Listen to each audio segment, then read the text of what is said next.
Hello and welcome to Run Testers. My name's Nick and this is our full review of the Coros Vertix 2S.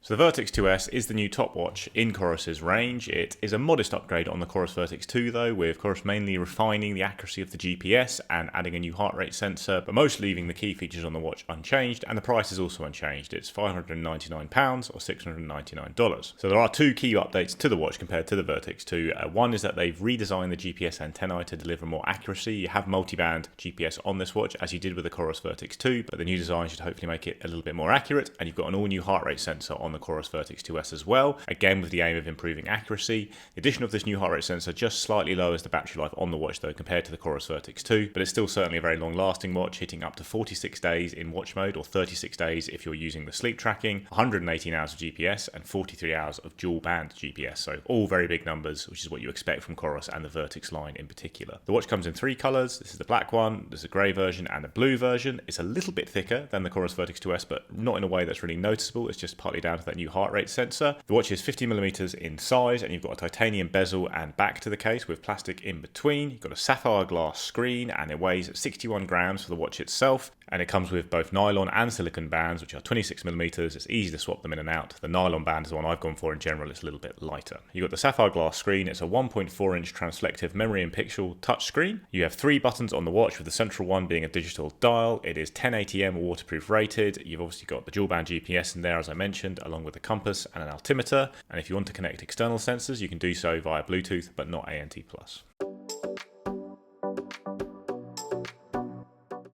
So, starting with the things that I've liked about my time with the Coros Vertix 2S. I'm going to start with something slightly controversial maybe, but I really like the display on this watch. Now, I know we're blessed with AMOLED displays on outdoor watches now, so things like the Garmin Epix Pro, the Polar Grit X2 Pro, so obviously the Apple Watch Ultra, but there's absolutely still a place for things like the Coros Vertix 2S and that transflective display. There's a reason why Suunto has it on the Vertical, why you see it on the Garmin Enduro. It's going to give you that bigger battery life, but also I think there's another benefit. And I think in terms of the contrast that you're getting on the screen, which enables it to be a more visible screen in more conditions. And that's what I found. I found that it's a screen that's very easy to look over, you know, when I've been out running. And when when it gets slightly sunnier, then it's not an issue, which sometimes you may find with AMOLED displays. I think it's a good showcase of that technology. And if you find it a little bit dull, there is a backlight. You can keep that backlight on as well too. But for me, that hasn't been an issue. And as I said, I think it's a really good example of that display technology. And that display technology is still going to give you that kind of big battery life that is going to be needed for kind of outdoor focused and kind of running watches where you're going to be running a little bit longer and a little bit further. So next up is a clear improvement in terms of GPS performance on the Vertix 2S, and I'm really talking about that kind of top GPS mode here, which Coros kind of refers to as its kind of dual frequency mode. We probably more commonly know it as kind of dual band modes, and Apple, Garmin, Suunto, Polar and others do offer a version of this technology. Now, when it first was introduced in the Vertix series, I don't think it was the best showcase in terms of performance, in terms of this technology. I think with the Vertix 2S, it's definitely a step in the right direction, a bit like we saw with the Coros Pace 3, and I've been using it against the Garmin Epix Pro, also the Polar Grit X2 Pro, which I've been testing around the same time as well. And I do think this is a much better showcase for kind of Coros's take on that kind of dual band mode. I found generally most of my routes has been very good. I think it's actually been more reliable than the Polar Watch compared to the Garmin, which I kind of see as a standard, along with Suunto and with Apple as well too. So I think if you were looking for that improvement in terms of that kind of multi-band, dual band, kind of dual frequency mode, I do think you're getting that here on the Vertix 2S, and I do think it's a step up from what we got on the Vertix 2. And last up is battery life. Now, some interesting things have happened in battery life, and I'll talk a little bit more about that later. But in terms of a watch that can last for weeks off a single charge, this watch can absolutely do it. And I think crucially, I've talked about that kind of dual frequency mode, that kind of top GPS accuracy mode. The battery life drop off when you're using that mode is very good as well. So I look at it as being similar to what I've seen with the Suunto Vertical. So it doesn't have an AMOLED display. It also has a similar display to the Coros Vertix 2S. I think over an hour of running has seen the battery drop by 2%. So I think when you're using it in that top GPS accuracy mode, the battery life for the drop off is still very good, I think, overall. So for me, the battery life, if you want a watch that can last for weeks and go longer, if you're willing to sacrifice the GPS mode that you're using, what you're using during the day, because I think, there's not as much going on, intensive features that are going on during the day when you're not tracking compared to other watches. This is a watch that absolutely can last for a long time. So if you're using it for multi-day kind of usage, then I think it absolutely can handle doing that. So we get into things that I've not absolutely loved about the Vertix 2S, or maybe slightly disappointed about, I would say. I think the first thing would be the kind of promised improvements in terms of the heart rate tracking kind of accuracy. So what we've seen is with the Vertix 2S is that it's introduced the kind of heart rate sensor, optical heart rate sensor technology that was kind of introduced on the Pace 3, the Apex 2 Pro as well too, which seeks to kind of improve the kind of accuracy overall of the heart rate monitoring. I haven't seen that improvement in the heart rate monitoring. I've used it against 2 heart rate monitor chest straps. The problem for me is that even kind of easier, kind of slower runs, I've seen that the heart rate has generally been a little bit higher. Now, I don't know if it's a combination of, it's quite a big watch. I always generally find that big watches seem to be a bit more inconsistent at heart rate readings, but I think, ultimately for me, in all the runs that I've done, I haven't seen that really kind of good data that I'd like to see, even from the kind of steady paced runs that I've done. Next up, it's just not hugely different from the Vertix 2. If you're looking for it from a kind of design point of view, it is slightly thicker than the Vertix 2S, but it's got the same case size, it's got the same screen. The general feel of it is a big kind of bulkier outdoor watch compared to other watches. So from a design point of view, not a lot has changed. The software features haven't changed that much as well too. That's all good and well, and there's a good software experience and tracking experience in general. But in terms of, the big things are that kind of dual frequency improvement, that kind of optical heart rate sensor, which, as I've kind of seen, isn't fantastic in terms of that improvement, where the dual frequency maybe is. And yeah, that core experience hasn't changed massively. Now, the last thing is battery life. Now, as I said in the kind of, things I like, the battery life is still very good, but the battery numbers have across the board dropped. Now, the reason for that, and Coros has told us this, is that the heart rate sensor does drain more of the battery on this watch. It's still very good, but the fact that the numbers have dropped for a sensor setup that ultimately I haven't seen those improvements in terms of overall accuracy doesn't feel like a good trade-off. Now, the battery life is still very much in line with other kind of big battery house watches like the Enduro, like the Vertical from Suunto, like the Garmin Fenix as well. But yeah, I think, it's interesting that we've had to sacrifice battery life for a sensor that ultimately hasn't really paid off in terms of those kind of promised improvements in terms of accuracy. In testing, I've lived with the Vertix 2 for 6 weeks or so. I've mainly put the GPS and heart rate up against the Polar Grit X2 Pro, but also the Vantage V3 and the Garmin Forerunner 965 with a Polar H10 in there as well for HR benchmarking. Now, overall, I think this is a really nicely built watch. I really like the blue metallic finish. Setup and syncing was easy and reliable. No struggles with data flowing to the Coros app like we've had with Polar recently. I'm also a big fan of Coros putting a silicone and a nylon strap in the box. I suffer a lot from watch strap kind of silicone burn on watches, so the nylon is a godsend for me, but it's great to have the option. I find it much easier to get a good fit with the nylon straps as well, and much easier to adjust on the move when you're doing longer ultra runs and you want to change up the comfort. On design, don't be fooled into thinking that the S means you're getting a smaller Vertix. This is still in the big watch category. It's roughly in the Garmin Enduro Fenix ballpark when it comes to the space that it takes on your wrist. Well, it's actually virtually the same size, thickness and weight as the Vertix 2, and it's marginally thicker due to the heart rate sensor bump. That said, it manages to come in lighter than many rivals, so that's a positive. Now, the screen is the same as we got on the Vertix 2, and understandably it's not as bright as the newer AMOLED displays, but I found it perfectly legible in all of my testing conditions so far. Plenty of screen real estate here for showcasing a good range of stats, there's lots of customization as well. And that less punchy screen is one of the reasons that you're getting a comparatively big battery life here versus the rivals. Coros doesn't seem in a hurry to go AMOLED just yet until it can be sure that it's not undercutting its big battery USP. But maybe that's something that we'll find in the Vertix 3 rather than this kind of staging post upgrade in the 2S. Now, to offset that less lively screen, I really wanted more control over the backlight timeout here on this watch and the brightness than the Vertix 2S really offers. There's just not enough. I wanted to be able to punch it up a bit. The touchscreen though, the response was also okay, though not the snappiest to swipe and tap through, but I had no major issues with that. Performance was pretty solid. The Coros app is now clean and well presented, though I find some of the EvoLab insights quite hard to penetrate. For example, today my training status says resuming, which I find is just a bit of an odd term. I'm not really sure what it means.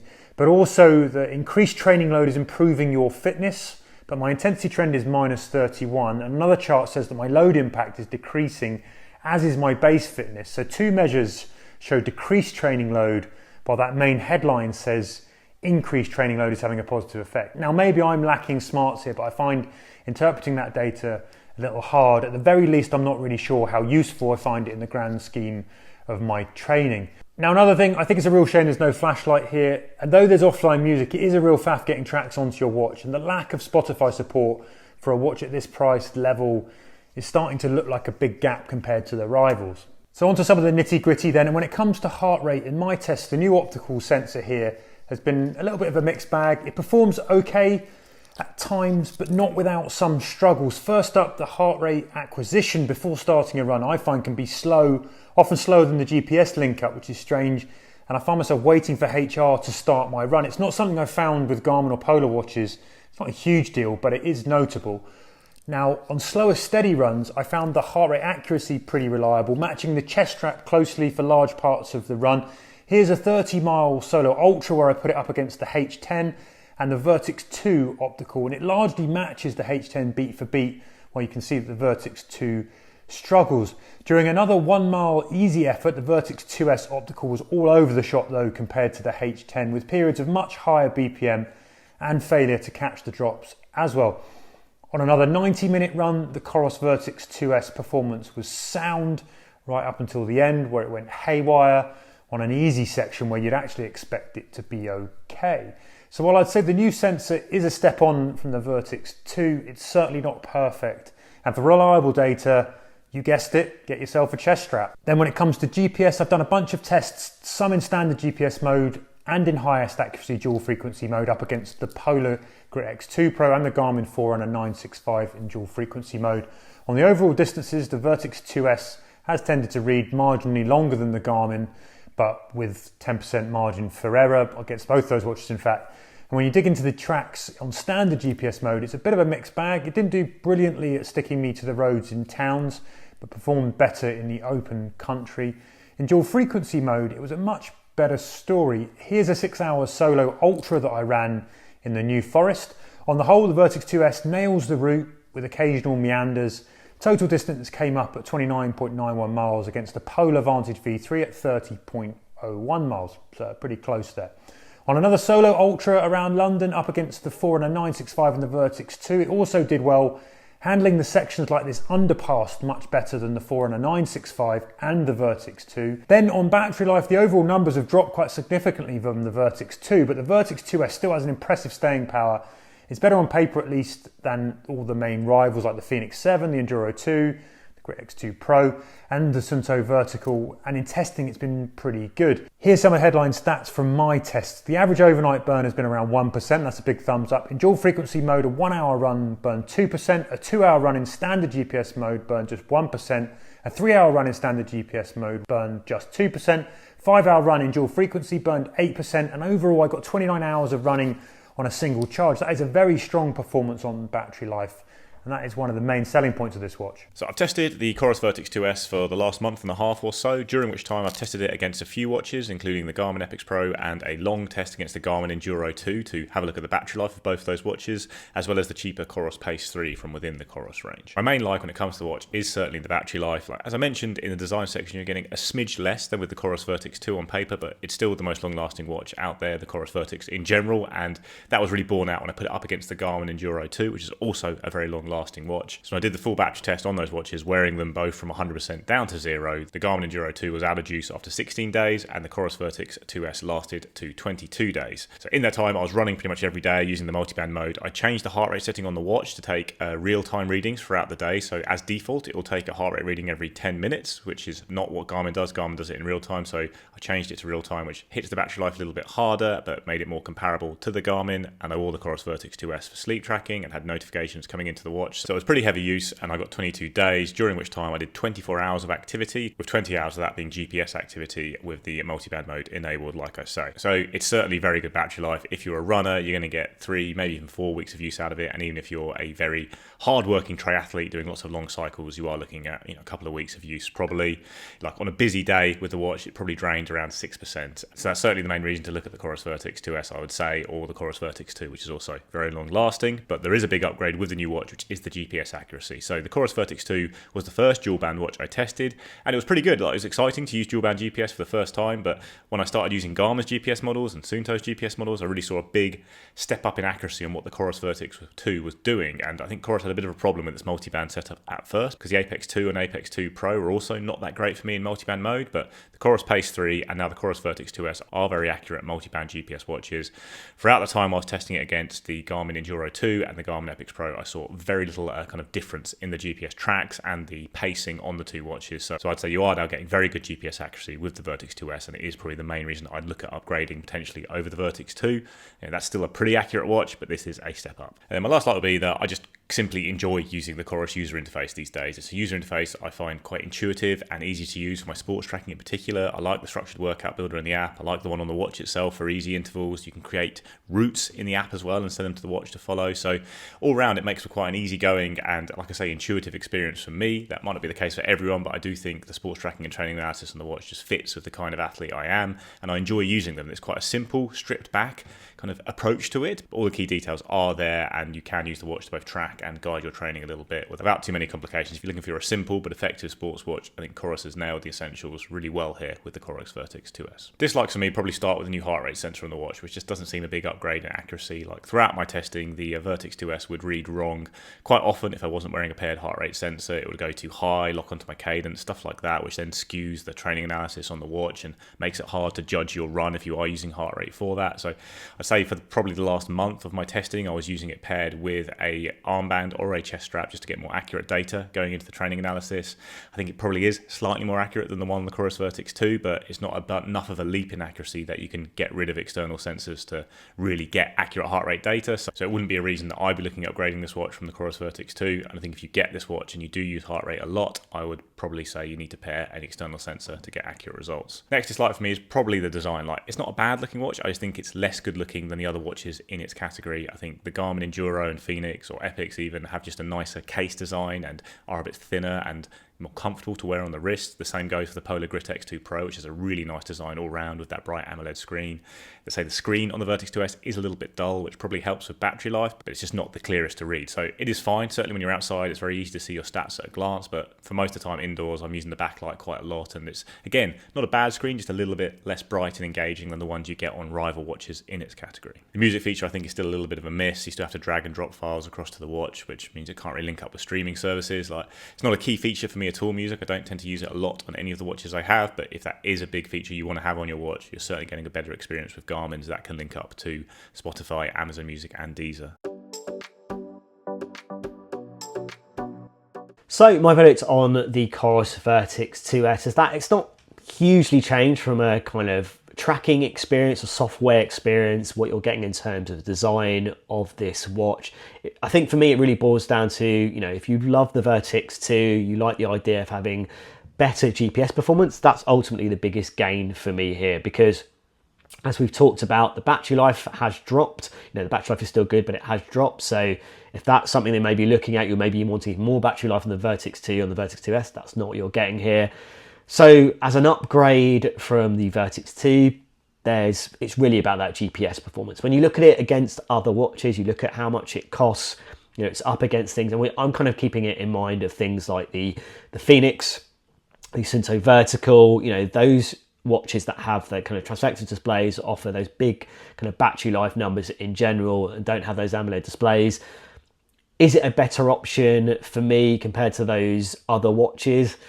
I'm not 100% convinced. I don't think there's enough you're gaining, or are you gaining much from those other watches for maybe paying a little bit less, maybe paying slightly more. I just think it's still a very good watch. I think from a running perspective, gives you a very good run tracking experience. But I think if you look at what else is around that, or around the Vertix 2S, is it compelling me to say this is a watch you get over those watches?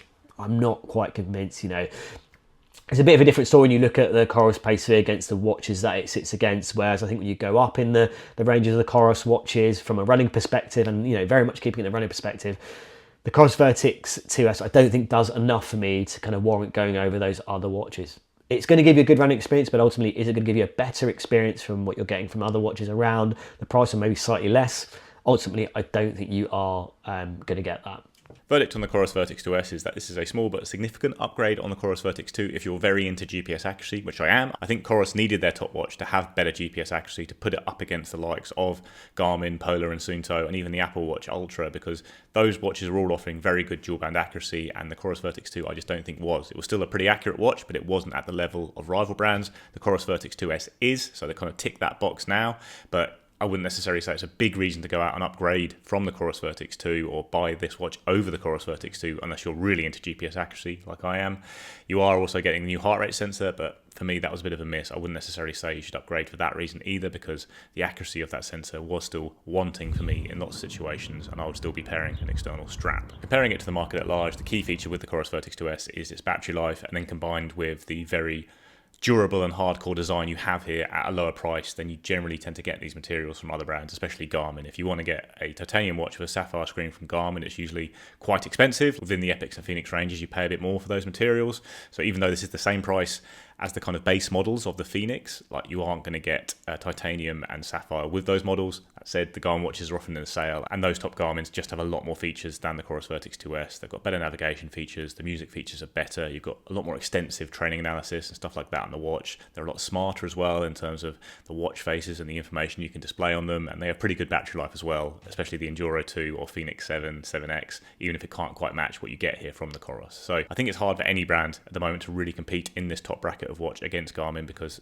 their watches are just so good and there's so many of them, and they're often in sales, and you can nearly always find now the Epix 2 or the Fenix 7 in the sale. And although those are older watches, you're still getting a lot more features on those than you would get on a watch like the Coros Vertix 2S.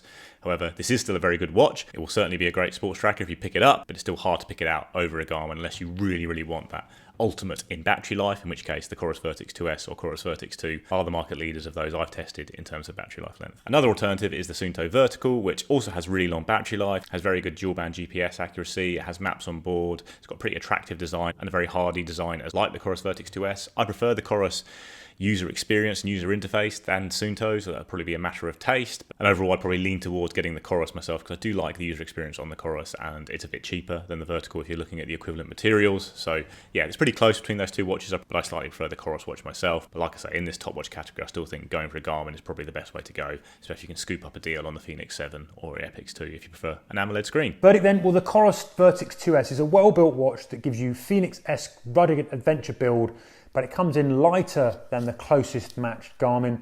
I've enjoyed testing it, and there are some welcome upgrades here over the original Vertix 2 with improved but not infallible heart rate, better GPS accuracy that's now solid and reliable for the most part, and increasingly comprehensive navigation tools. That's all backed by Coros Evo Lab training tools that, while they aren't as extensive or as robust as the insights served up by Garmin Connect, and generally on breadth of features and performance, this watch isn't a match for an £80 cheaper Garmin Fenix 7. But there is one thing that might appeal, and that's battery life. Though it's shorter on paper than the Vertix 2, it's still very competitive against the main rivals. It easily knocks out a month of training on a single charge, and that's excellent staying power for lazy chargers like me. Then there's the two straps in the box. So I think it's a genius move. It always makes me want to recommend this watch outright. Forget all the other stuff. Two straps in the box, buy it. Being serious though, despite that strap bonus, the new hardware and sensors and that kick-ass battery life, the price makes it hard to recommend over the cheaper Fenix 7 options. And if you already own a Vertix 2, the Coros Vertix 2S doesn't really jump out as an upgrade to recommend. If you're on a Vertix first gen and you want to stick with Coros, there's probably enough here to warrant a look. But if you're willing to forego some of the incremental improvements in GPS and heart rate performance, it might also be worth scouting out deals on the Vertix 2. That's our review of the Coros Vertix 2S. Let us know what you think in the comments below. Please do like and subscribe, ring the little bell, and we'll see you next time.